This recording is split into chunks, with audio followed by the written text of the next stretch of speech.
ঘটনা ঘটে এই আর লোক উড়ে না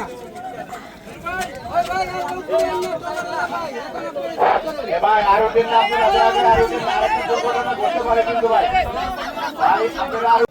স্যার করতেছি স্যার।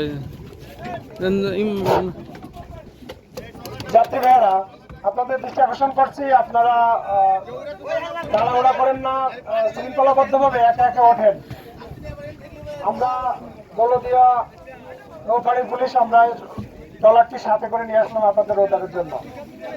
আমরা 999-এর ফোন পেয়েছি, ফোন পেয়ে আমরা অতি দ্রুত রেসপন্স করছি আপনাদের উদ্ধারের জন্য। আপনারা ধীরে সুস্থে আস্তে আস্তে ওঠেন, সবাই এই ট্রলারে যেতে পারবেন না, এই 30 জন মতো ওঠেন, আর পরবর্তীগুলো আমরা আবার ব্যবস্থা করছি। আপনারা ব্যস্ত হবেন না, আপনারা ব্যস্ত হবেন না, ধীরে সুস্থে ওঠেন। এই সবাই গেলে ডুবে যাবে, সবাই গেলে ডুবে যাবে কিন্তু সবাইকে আমরা উদ্ধার করে নিয়ে যাব, আপনারা ব্যস্ত হবেন না, প্লিজ ব্যস্ত হবেন না, আপনারা আস্তে আস্তে ওঠেন, ব্যস্ত হবেন না। সকলকে আমরা এখান থেকে নিয়ে যাব, সেই ব্যবস্থা আমরা করছি। ইমরান ভাই এত দূরে দিলে